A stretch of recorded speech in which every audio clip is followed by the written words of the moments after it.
Hello, everybody. This is Yang Family Tai Chi Section 1. And today, our new move is going to be single whip. So let's start. 同学们好。老师好 is the response. Okay, so what we're going to do is a little bit of standing practice to remind our bodies and minds that we are doing Tai Chi and to reestablish the reference shape. Okay, so make sure that you're standing shoulders width apart, your feet are pointing straight forward, your knees are lined up with your toes, your head is up, and the rest of your body is hanging down. What you're going to do now is bend your knees slightly, start to sit so that your waist is relaxed, your hips are dropping down, you're elongating your spine, and your tailbone is pointed down. Then you're going to raise your arms to the tree hugging shape. Your shoulders are down, your elbows are drooping, your chest is slightly sunken, and your back is rounded. So you should feel from your spine the energy coming out your fingertips. And I want you to breathe naturally from the belly, in and out. In and out. I want you to relax, feel everything is extended and connected. Okay.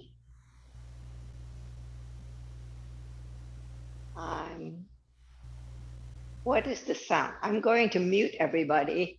You can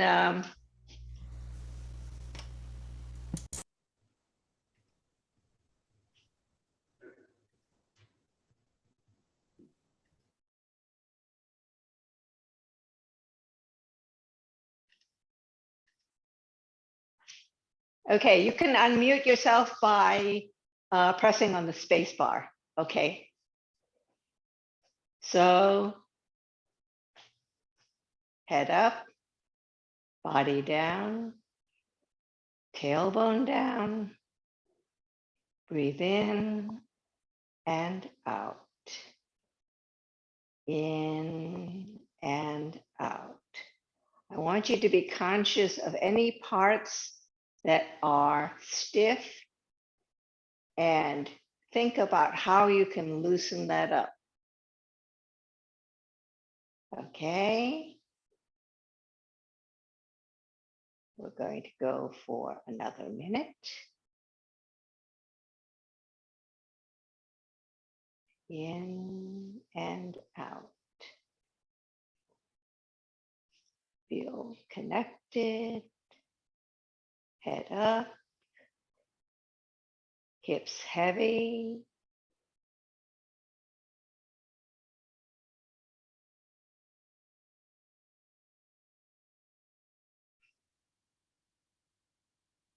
Okay.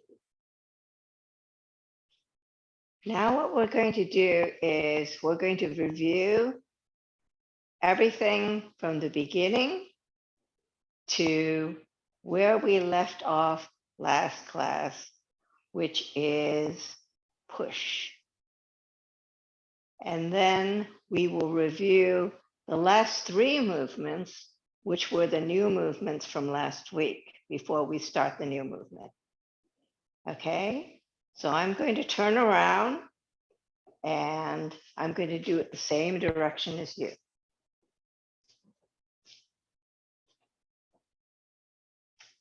Prepare. Head up, tailbone down, relax, feel connected.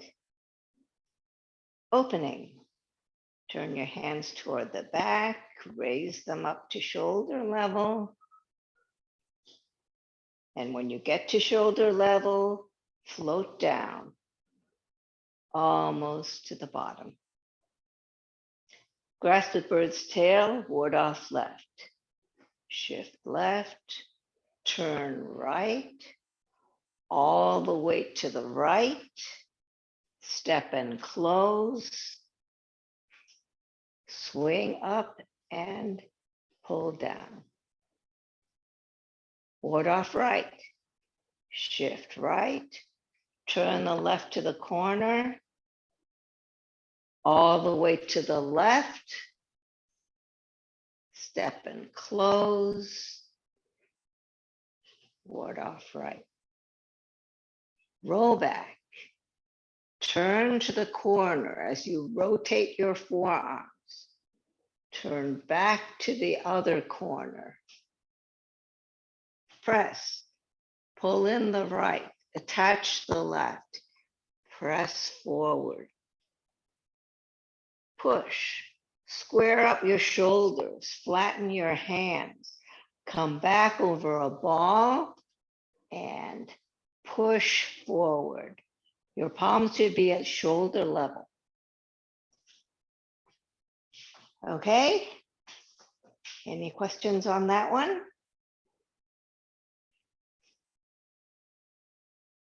The thing I'd like you to remember on rollback in particular is that when you are coming from ward off right, you're turning your waist to the corner and then to the other corner. With regard to your hands, do not think of your hands moving. Think of rotating your forearms. So when you're here, I want you to think of rotating your forearms, and then you get out to that level.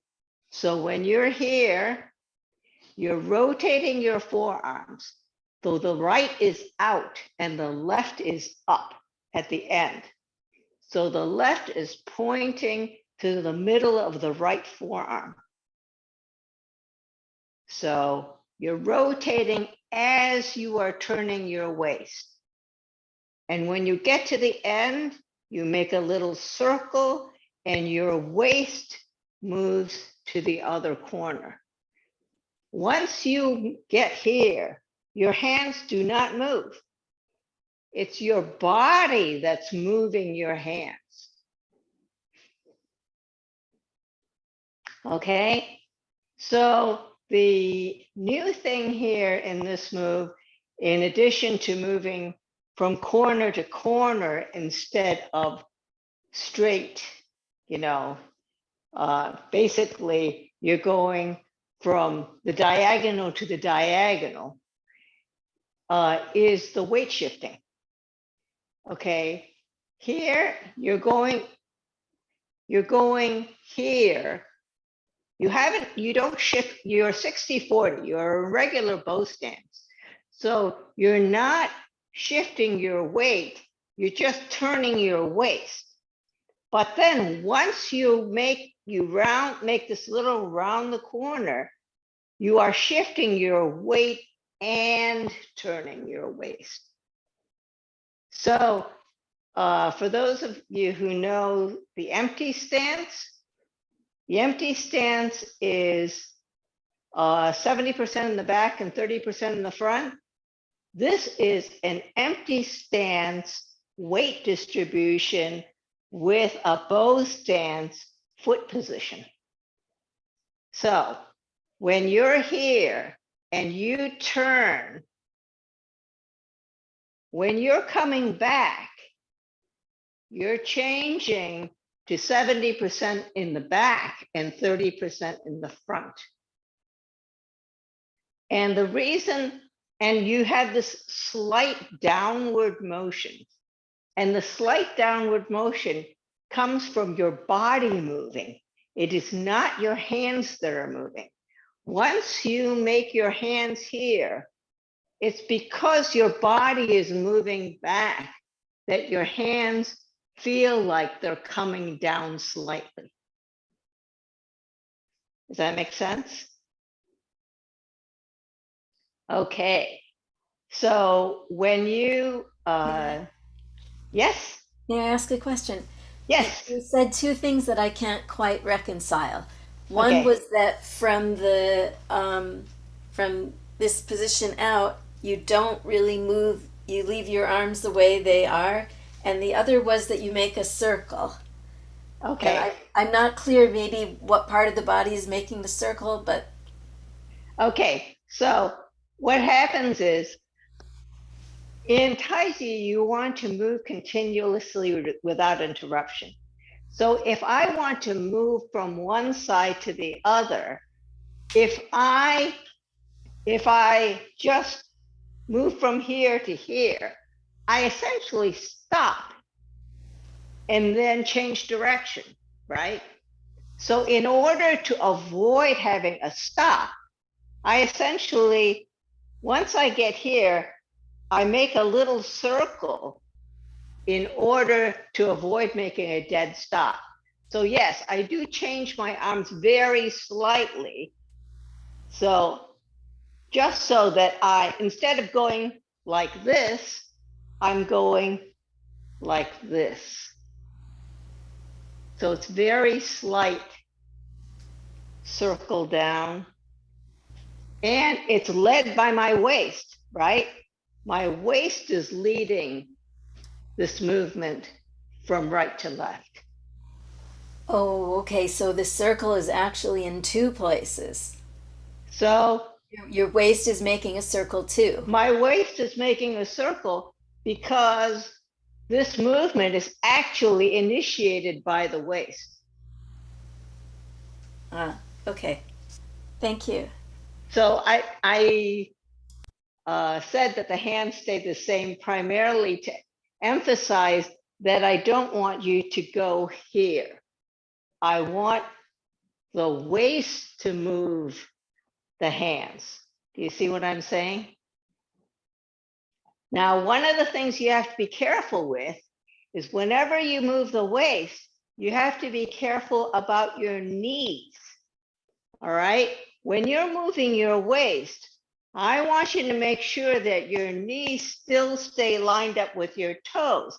I don't want you to see any of this collapsing. Do you see what I'm saying? So you need to have good hip flexors in that you want to keep your quad open so that you can keep those knees lined up with the toes. Does that make sense? So be careful on that front. So that is so I'm going to do it in the direction you would be doing it. After right ward off, you would be here. Your right elbow is lined up with your right knee. Your right hand is slightly below the middle of the right forearm. And your weight distribution is 60-40, 60 in the front, 40 in the back. So when you're doing rollback, you are rotating your hands and your waist to the corner. Then you're circling very slightly and essentially moving your waist so that you are facing that corner. So your shoulders are actually slightly more than corner, but not straight. Do you see that? Because this hand is toward the corner. Then the next move is press. So press looks like this. You're coming in, attaching, and pressing forward. And once more, your right elbow lines up with your right knee. So if I'm doing it facing you, the ending position looks like right ward off with the left hand attached to the middle of the right forearm. You see that? So how do you get there? So if I am coming from rollback Do a little bit closer to you. Okay, if I'm coming from roll back, I'm here, and then I'm coming across. So what I do with my right hand is essentially, it's like a brush. I'm sweeping in. Can you see that? Sweeping in. And then this hand, which was up, turns over and attaches. And then I come forward. Okay, so when I say that from here, essentially, I rotate my right hand and attach the left, and then expand forward. So I'm pushing off the back foot. So remember, at the end of rollback, I was 70-30, 70 in the back and 30 in the front. When I brush my right hand in and attach the left, I'm changing my weight distribution. So I'm once again 60 in the front and 40 in the back in a regular bow stance weight distribution. Okay. So I'm going to do it one more time facing you, and then I'm going to go back to the normal direction. Okay. So from right ward off, I'm going to turn to the corner, rotating my arms, then shifting my weight back, turning my waist, going to the other corner. Press. I'm going to brush my right hand in, attach the left, and press forward, making sure that my elbow is once again above my right elbow above the right knee. Okay, so right elbow, right knee, and right toe are all aligned. Okay, so I'm going to do it in the normal direction. So from right ward off, I'm going to turn, shift weight back and waist turn to the other corner. Press, pull back the right, attach the left, expand forward. Okay, and the next move is going to be push. Push is square up your shoulders to the side and flatten your hands. Then come back over a ball, sink, and push forward.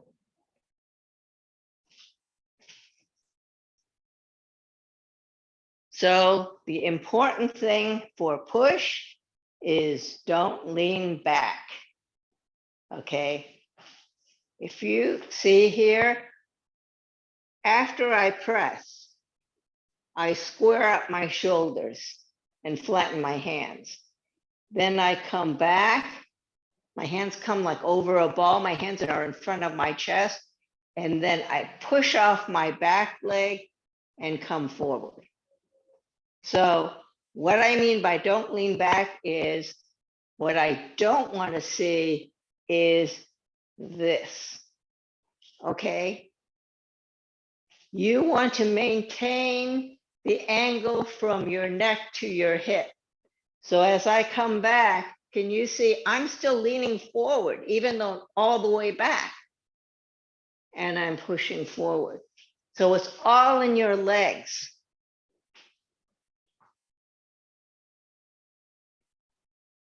So last week I was talking about Antaeus and not uprooting yourself. Leaning back is uprooting yourself. Leaning toward a place where you have no support is uprooting yourself. So the 2 points in these 3 moves where I want to make that point is when you're doing roll back, let's see, what's a good angle to show you. If I'm doing here, if I'm doing rollback here, what I want to do, what I want you to see is that, I'll do it this way. Okay, if I'm doing rollback here, can you see that my body is still lined up in this direction? In other words, I am not going here. Okay, I am still lined up this way. So what that means is that I am still rooted. If I leaned forward, then I would lose my root. The same thing with push. If I lean back, I lose my root. So don't do either of those. Okay? Are there any questions on those three moves? Yes? No? Okay, now we go on to single whip, which I think of as a very graceful move, but somewhat complicated. So I'm going to give you a 6 count on this one. I'm a big count person. So I'll show you the move first I'll show it to you in 4 directions so you can see, and then I'll break it down. Okay, I'll show it to you first in the direction in which you would be doing it. So if at the end of push, what you do is you shift your weight back and flatten your hands. Then you pull, come back, step, deflect, strike. Okay, now I'm going to do it this way.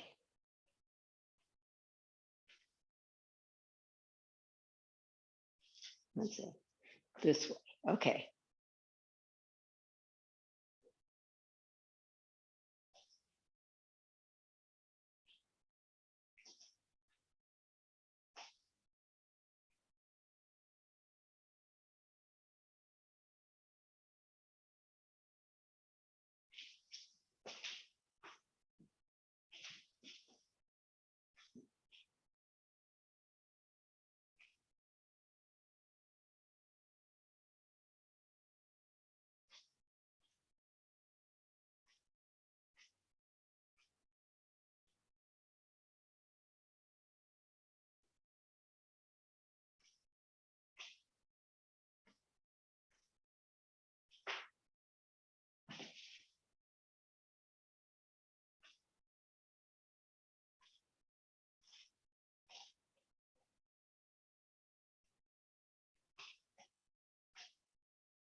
Okay, so the 6 count, I'm going to show you, let's do the footwork first. I'm going to do it facing you so that you can see. So if I'm at the end of push, when I come back, the first thing I'm going to do is move all my weight to the back. So that's going to be 1. 2 is I'm going to turn this foot 135 degrees to that corner. It's going to come all the way to that corner. 3 is I'm going to move the weight back and release the left foot. 4, I'm going to step. 5, flatten the foot and shift weight forward. That's 6. Okay, so if you're at a bow stance here, you're essentially going to make a bow stance 180 degrees the other direction. So your bow stance here, you're going to shift all the weight to the left so that you can turn on the heel of the right. You're going to turn on the heel of the right 135 degrees so that you're facing that corner. Then you're going to shift all the weight to the right foot, release the left. Then you're going to step, flatten, and shift weight. So you're 60-40 going that way now. Okay. Now, the problem with this move is the 135 degree turn.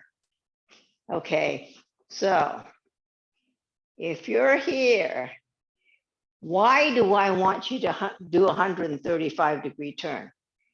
Because I want your foot to face that corner so that you can have a good rooting foot in order to step out for a bow stance. If I do not turn toward the corner, it's very hard for me to make that bow stance. I'll show you facing you. So if I'm at a bow stance here and I turn 135 degrees and I shift back, I'm making my bow stance here. Okay. If I don't have a good back foot off which to push in order to make that bow stance, I am not going to be able to get that shoulder width bow stance. To show you what I mean is, if I started at a bow stance here, and let's say I can't make it here, I only make it to here. If I come back here, I have to step way out here in order to get the bow stance. And even if I turn at the end, it's just hard to make that step. So in one of Master Yang's classes, he addressed this issue of not being able to make the 135 degree turn. So his suggestion was that if you're turning, and that's as far as you can go, you can't make it all the way here, that you basically get on the balls of your feet and turn. Then your foot is facing the corner and you can make that bow stance. I have found that people have a hard time doing that. And the reason is that if they're here to lift up both your heels and turn on the balls of your foot, actually requires some amount of balance also. So as a compromise, if you cannot do this, I would suggest you do it this way. If you're at a bow stance and you come back, you have to come back in order to release this foot so that you can turn on the heel. See how much you can turn on the heel. If you can only go this far, get on the ball of this foot and turn the rest of the way. Then release and then step out. When you see it with the hands, you'll see why this way I found is easier for most students. Okay, so if you're at a bow stance and this is the end of push, when you come back and shift weight, all you're going to do is flatten your hands. Okay. As you turn, you're going to pull. Your hands are going to move all the way around to the other side. Then as you shift weight back, you're going to press down. You're going to release the left foot as you make your hook hand. Then you're going to standing ward off, step, flatten your foot as you deflect and strike. So that's what the whole move looks like. Okay. So if you're looking at the hands, let's just look at the hands in two sections. Okay. When you're here, the first part is flatten your hands. The second part is pull. And when I say pull, it's pulling 180 degrees. Then as you come back, you're going to push down and then ward off with the left and hook hand with the right. So the hook hand is, let's see, is coming down with your wrist up and your fingers down, and put your fingertips together. Okay. So your fingers are kind of like a drooping flower. And your your wrist is up. So the original application for this hand position is that you're using this part as the strike for hitting somebody. But in our kind of stylized form, we show it this way. So when you come around, you press down, and then you ward off with the left and make your hook hand with the right. And the hook hand, the wrist is at your neck level. Okay, so what happens here is you shift weight back and you're pulling. Okay. Then at the end of all your weight going to the left, your hands are all the way to the left. Then as you shift your weight back, you're going to press down and make, ward off with the left and hook hand with the right. Okay, let's try that again. You're at the end of push. You're shifting weight back and essentially flattening your hands. Then you're pulling all the way around as you turn your foot to 135 degrees. Then as you press down, you're shifting your weight toward the right. And as you make your ward off and your hook hand, you release your left foot. So all your weight now is on the right. Okay, let's try that again. You're here. You're shifting all the weight back. 1, 2. Pull all the way around, turn and pull. All the weight is now on the left, and your right foot is turned toward the corner. Then press down, start shifting your weight to the right. And then as you make your hook hand, release the left. So now you have ward off in the front and hook hand on the right. Okay, and your hook hand is toward the corner. Okay, let's try it again. End of push. Shift weight back, flatten your hands. Turn and pull all the way around. Shift weight back as you press down. Ward off left, hook hand right, release the left foot. Okay? Any questions? Yes. Yes. It's always me, isn't it? For some reason, at that point where we just stopped, I'm finding that I'm very unstable and that my feet are slightly crossed. Okay. I'm not sure So, what I'm doing wrong. I see you only sort of pivoting on the toe of your left foot.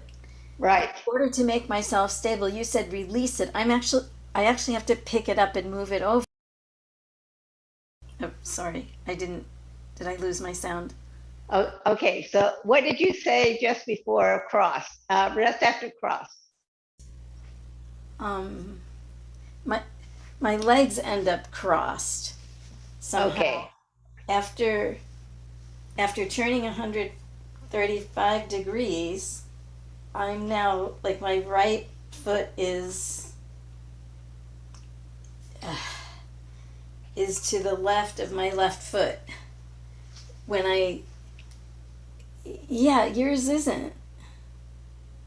What that means is my stance is longer than yours. So give it a try. Try various lengths of stance, and you will see that when you turn,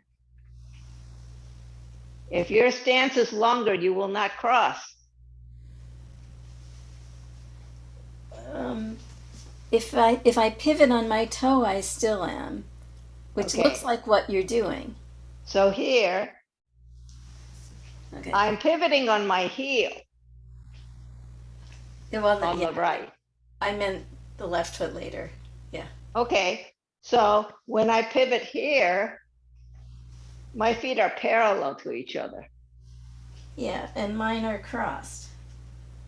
Okay. Where did you pivot on your left foot? On the ball or the heel? On the ball. Okay. So I don't know what's wrong. So I want you to try an experiment, okay? I want you to make a bow stance that's a little longer than what you have been making. In other words, I want your stride to be longer. Okay. Now, turn on your heel. You should clear the toe of your left foot. And then when you turn, your feet will be parallel. When you say clear the toe, you mean go beyond the toe? It means that if I turn here and I move forward, I will not touch my toe.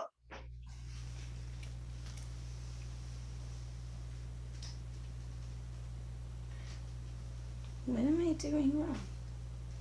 I don't get it. When I do that 135 turn, I'm approximately pointing to my heel, to my left heel. Wow. Okay, so Am I turning too far? it means that you have a really short stride. It doesn't seem to matter. It should matter because, okay, let me show you the difference. If I have a long stride and I turn, I clear by a lot. Okay, if I have a short stride and I turn, I don't clear at all.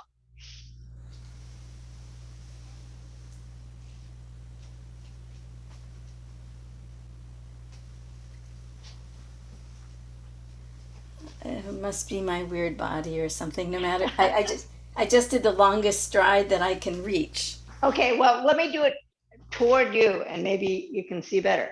Okay, if I'm here and I turn 135 degrees, I clear by a lot.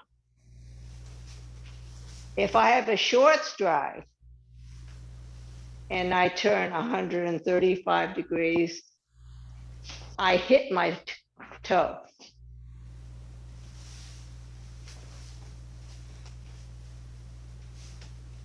So do you have is your stance wide enough? That's the other question.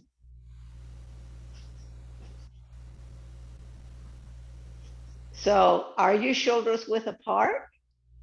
I tried it as much as double shoulder width apart, and it still happened.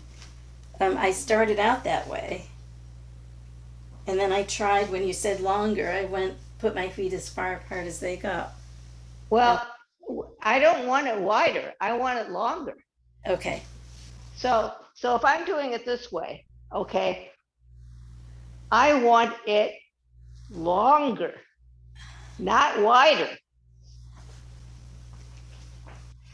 Okay.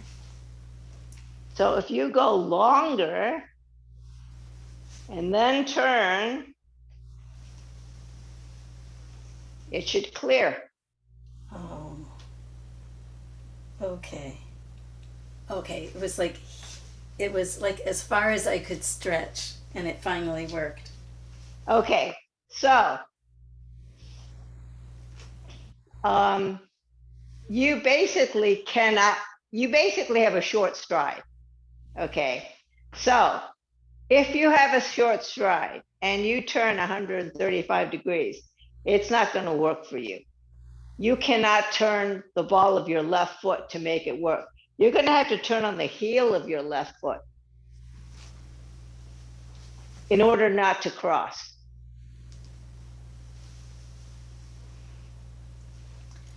Okay. You see what I'm saying? Back up so we can see your feet. Oh. Back up so we can see your feet.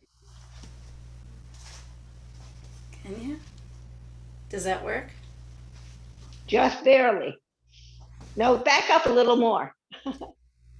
Well, all right. Okay. Oh, I see what the problem is. Okay. So, I still want to be shoulder width, right? Okay, so this is like absurdly long. So is your left foot pointed to the corner? Yes. Okay. Okay, now if you turn,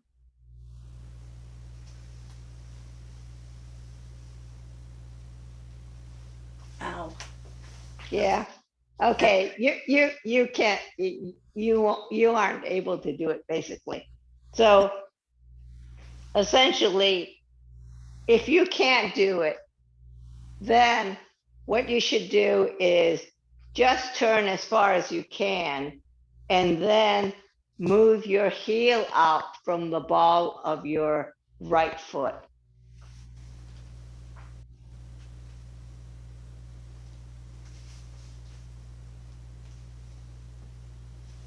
Mm. Okay, let me show you how I think you're going to have to do it. If you're at bow stance and you can't make it to 135 degrees without crossing the toe of your left foot, then you're just going to go as far as you can. Let's say you go to 12 o'clock, okay? Then you turn the rest of the way on the ball of your right foot. Pull your heel out so that your right foot is pointing to the corner. And then if you feel your feet are going to cross, pivot on the heel of your right foot. And that way you're sure not to cross. I mean, heel of your left foot, then you're sure not to cross. You see what I'm saying? I tried to do it on the right foot. It doesn't take much to get me left, right, reversed. Okay, so on the heel. Ah.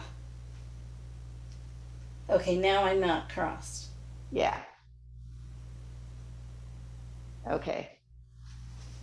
But So you may have to do it that way. So here let's say go to 12 o'clock on the right foot, turn your heel out. Then turn the heel of your left foot and then step out for your bow stance to the other side. The disadvantage of turning the heel, using the heel of your left foot is that, yes, it gets you further apart, but it also increases the distance between your legs. You see what I'm saying? So each side has its pluses and minuses. I'll work on it. Thanks.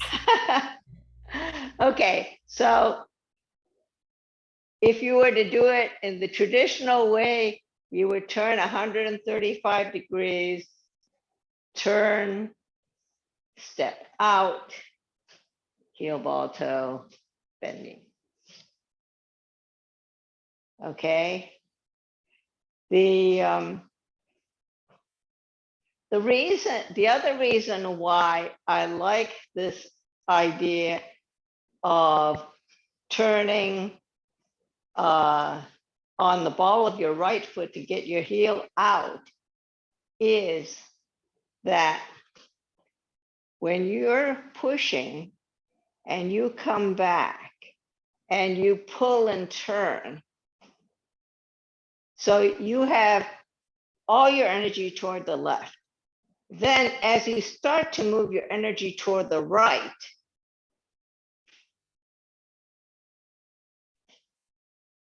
you're stabilized on the back foot.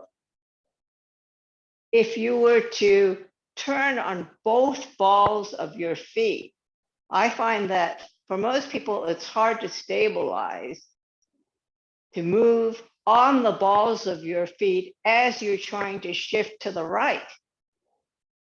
You see what I'm saying? You can try it both ways. Here's the other way. In other words, if you were to turn here and you can't make it all the way, and you turn on both the balls of your feet, that's the way Master Yang proposes that you try it. Actually, that's easy. That's just a balance beam move.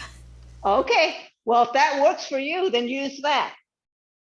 So here, if you come here and just switch.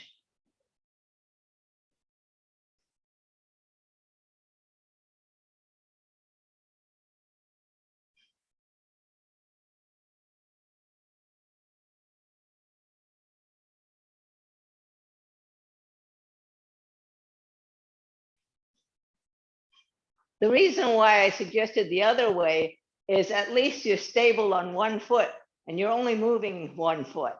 You see what I'm saying? If you're moving the balls of both feet, then it takes a little more balance, I think.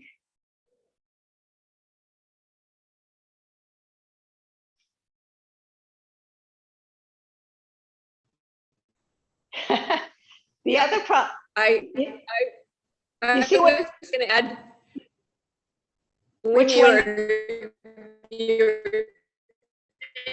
I was just going to confirm that and say if you try and do both, you have to be Jackie Chan to do that.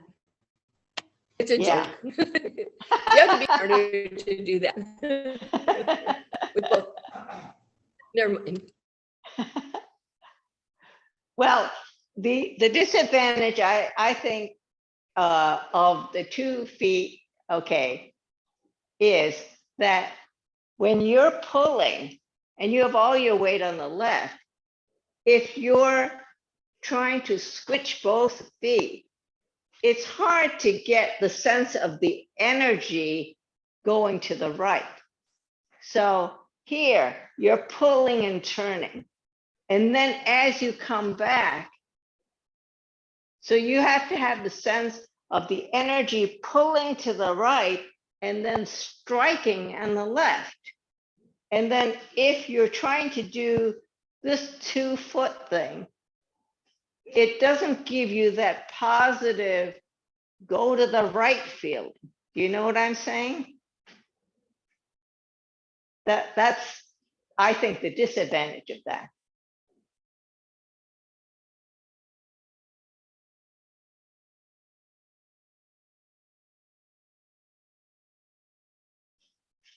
So you're at the end of push, you flatten, shift your weight to the back, pull and turn,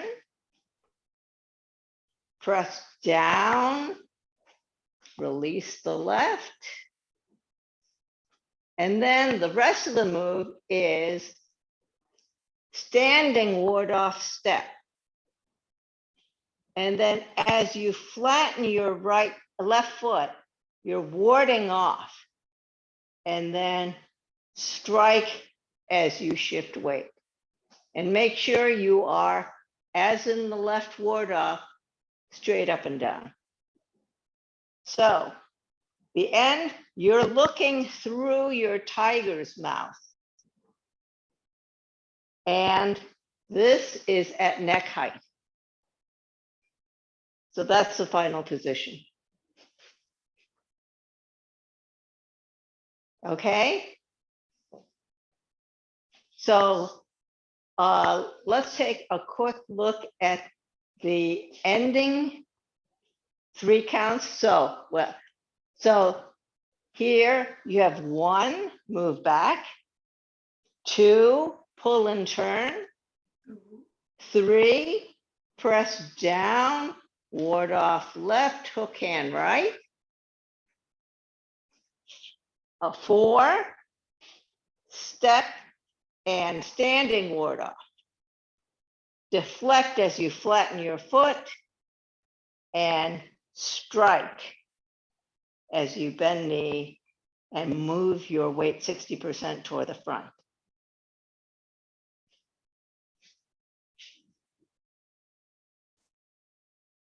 Rita, a couple questions. Yes. Palm forward. This way. I'm going to do it in this direction. I'm pushing. Pushing. I come back. I turn and pull. Okay. Okay. Press down as I shift weight. So I have a ward off here and a hook hand here. Then as I step, standing ward off. Okay, so this is a diagonal ward off. Then as I flatten my foot, I'm deflecting here. And then as I shift weight, I'm here. So I am striking with the edge of my palm. Okay. And I'm looking through my tiger's mouth. Okay, so that gives you an idea of the height. Because as you're looking through your tiger's mouth, you know how high it has to be. Yeah. Right? I thought I didn't see the side. I could see. I didn't see. Yeah, that's why it's better if I do it at various angles. So if I'm doing it toward you, you can see I'm looking through the tiger's mouth. Next question. Yeah. Height. I have a slight shoulder issue, and so my range of motion is somewhat limited. Yeah. There are days when I can do it well, but other days. You just do the best you can. Okay, I'm just telling you that they would like it. They would like this part to be neck height. Neck height. But just do the best you can.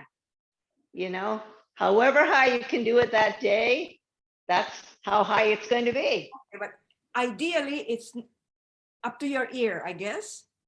It's neck. So it's like you're hitting somebody in the neck. Oh, okay.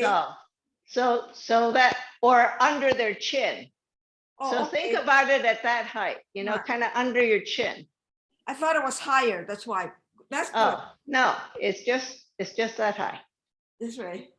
Okay, Okay, thank you. any other questions?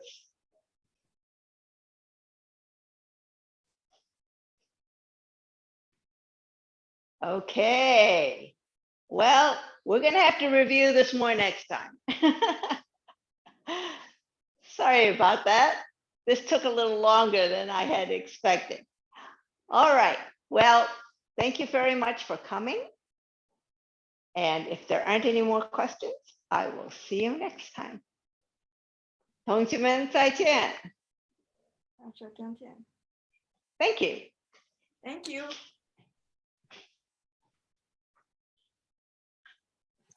Thank you, Rita. Bye. Oh, you're welcome. Bye-bye.